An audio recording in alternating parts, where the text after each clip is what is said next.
iranyatsobuda apa ndiunonyaubuda pamapictures. Why is it real nyaubuda one? Ona kasimeka wakarova. Ati wewe kuti. But pressure chitozoinyanya. Guys, tuzwa kuti kana tiri pana apaka. Andidi hangu kuita semunhu anonetsa kana tichiba tichwashokadika. Tashayiwa $20. Yanga iri pamusoro pe-TV stand. Anowana pandabva kumashops paya. Ndadzoka nechange. I mean nezuro pandakadzoka kumashops paya. Ndakadzoka nechange $20 ndikaisa pamusoro pe-TV stand. Hapana. Apa endewo handisati ndamboshayiwa mari pano. Zvatotanga izvezvi. Chero pandakagara newe paya. Handakambogara tose mwezvi kwakabva kumusha paya. Tiri vaviri. Hatina ndamboshayiwa mari mumba. Zvatanga izvezvi.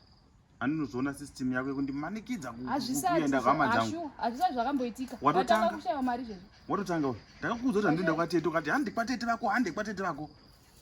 Zvimwe zvinhuka ndechikuudza uterere. Wakuti chauri washayiwa mari yako, mboshayiwa mari yako kupi ndiani anotora mari yako? Wakatarisa panapa anotora mari yako ndiani? Atimatora mari ndiani? Wambonwa wanchitaura kuti pane munhu anotora mari. Kuti kuti washayiwa mari yako. Ndiri kuti hazvisat zvakamboitika. Zvatanga izvezvi. Izvezvi zvinani? Pauya ndiani munhu munyowani? Akutaura kuti munhu munyowani ndiani? Kana ndikakuudza kuti kwama yangu iyi ngatisaenda. Ndokupira kutsvaira. Avasati vamboshayiwa mari ndiri pano vashayiwa nekuti wabuya. Ndoda kutsvairawo zvepapo ndoda kumbobvisa mashizha. Nhamo yedu iyi. Hazvisat zvakamboitika izvi. Totanga kushayiwa mari izvezvi mumba. Mumba mari yandosingoisa pose pandadira. Naro izvi. Ndichadzoki pano ini. Unosara uigotigara matete wako.